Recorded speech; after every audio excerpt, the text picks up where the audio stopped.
Hello guys and welcome to my vlog. For today's video, babalik tayo para maging isang OFW again. It's around 6:30 in the morning, so papunta kami sa NAIA Terminal 3. Actually, kasabay ko magbakasyon yung kapatid ko galing Doha, Qatar. So parehas din yung flight namin pabalik. So siya yung ihahatid ko sa Terminal 3 and after nun, ayan, so papasok na kami ng Terminal 3. And after nyan, pupunta naman kami sa Terminal 1 para ako yung ihatid. So masyadong maaga yung flight ko kasi inagahan ko na lang para sabay na kami yung hatid sa amin ng mga parents namin. So papasok na kami dito sa Terminal 1, ayan, sa departure area. Actually mamaya pa yung flight ko around 11:30 AM. So bago ka pumasok, i-ready mo na yung passport and yung screenshot ng ticket or print ng ticket mo. Pag open na yung check-in counter, pwede ka na magpa-stamp ng re-entry visa. Makikita mo lang yan sa may check-in counter. And after nga nyan is pwede mo nang i-check-in yung luggage mo. Also, your hand carry is hindi lalagpas ng 7 kg. And after nga nyan, bibigyan ka nila ng boarding pass and travel tax reimbursement ticket. And diretso na tayo dito sa immigration. Dito i-ready mo lang yung mga documents mo katulad ng passport, balik manggagawa at exit and re-entry visa mo. After nga yan, punta ka sa gate 2 para ma-reimbursement mo yung travel tax mo. Dito kailangan naman ng balik manggagawa at yung travel tax ticket na binigay sa iyo sa check-in para ma-refund sa iyo yung 550. So sayang din yun guys, pang bili-bili sa labas. Since maaga pa yung flight ko, mag-coffee muna ako dito and then gagamitin ko na yung na-reimbursement kong travel tax. After nga nyan is pumunta nga lang ako sa may boarding gate na makikita mo sa boarding pass mo. Dito, ang ilalabas mo na lang is yung boarding pass mo. So, kahit itago mo na lahat ng documents mo. So, ayan, pag tinawag na yung gate number, pwede ka nang pumasok doon. And then, so, tatawagin yan by row. So, unang tatawagan yung mga nasa dulong part. Kung ikaw ay nasa economy class. I-check mo rin syempre yung seat number mo para pag tinanong ka, alam mo kung saan ka uupo. At this point, pwede ka na mag-relax and mag-chill. Siyempre, paano ka naman mag-chill kung ang daming tumatakbo sa isip mo? Dito sa point na to, naisip ko na ang tagal ko na palang nag-a-abroad. Almost 7 years na akong pabalik-balik sa abroad. Doon sa 7 years na yun, masasabi kong sobrang bilis ng panahon. Yung tipong unti-unti na nagbabago ng panahon, yung mga magulang mo, yung mga kapatid mo, at syempre ikaw. Tumatanda na sila, nagiging sensitive ka na sa mga bagay, at yung tipong masaya ka na sa pahinga. Yun yung mga bagay na hindi mo makokontrol sa paglipas ng panahon. Kaya matuto tayong magpahalaga sa mga pamilya, bagay na mahalaga sa atin. And sulitin natin yung oras, lalong-lalo na sa pamilya. Kaya yung bakasyon ko to, ang dami naming bonding.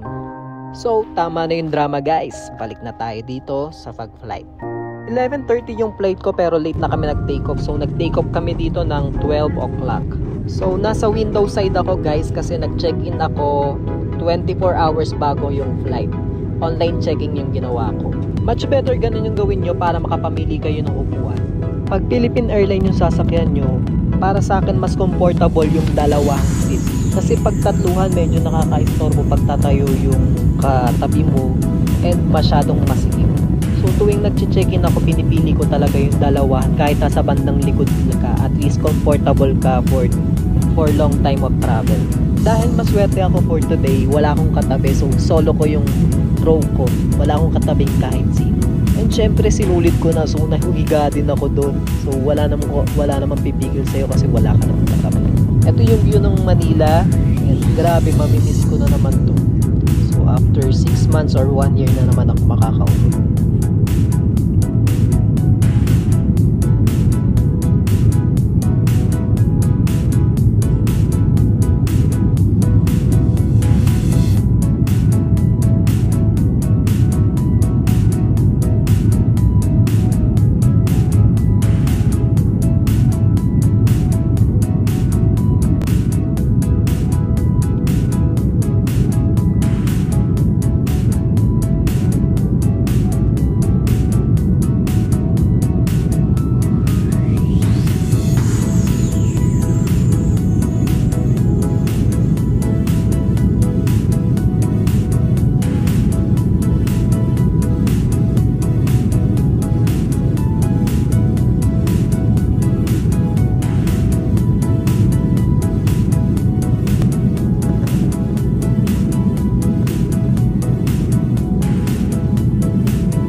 after 30 minutes I think ng take-off nyo, so magre-ready ka na para syempre kumain.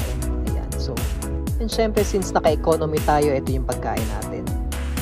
So, masarap na to para sa sikmurang gutom.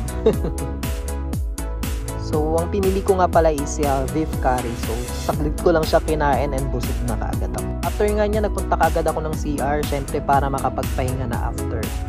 And after niya, natulog na kaagad ako. 2 hours bago kami mag-take off, is nagpakain ulit sila. So, ayan. After almost 10 hours ng biyahe, so nakarating na rin kami sa Saudi Arabia. So, ito yung view nun guys. So, makikita mo sa taas pa lang yung red sun.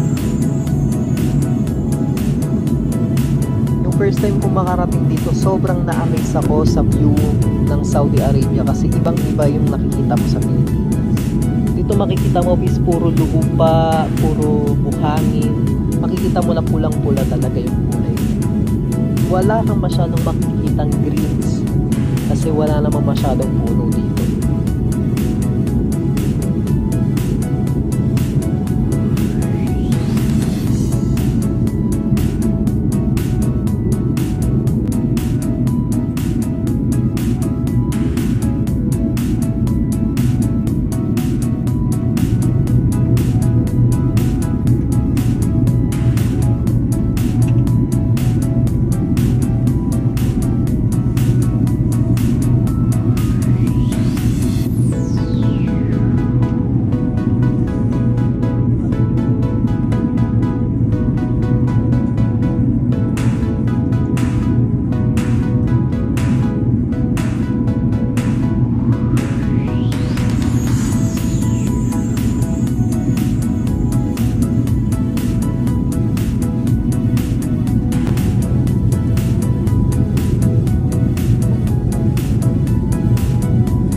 Nag-take off kami around 5:10 in the afternoon here in Saudi Arabia.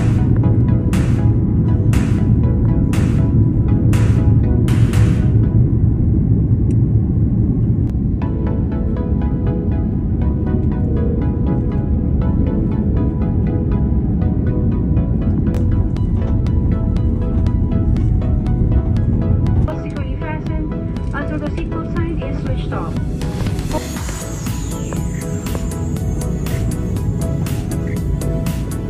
Siyempre, hindi Pilipino ang sasakyan mo kung hindi mag-uunahan yung mga Pilipino sa pagtayo. Ayan, so, nag-unahan na kami dyan.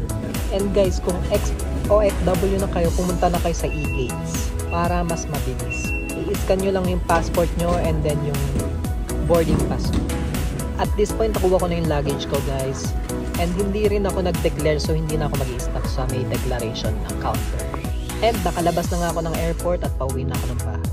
And after noon, nagluto ka agad ako ng mga pasalubong ko. And pinarty-party ko na rin yung mga pasalubong ko para sa mga kasama ko at mga kaibigan ko dito sa Saudi Arabia. And that's all for today guys. Please like, share, and subscribe to my YouTube channel. Goodbye!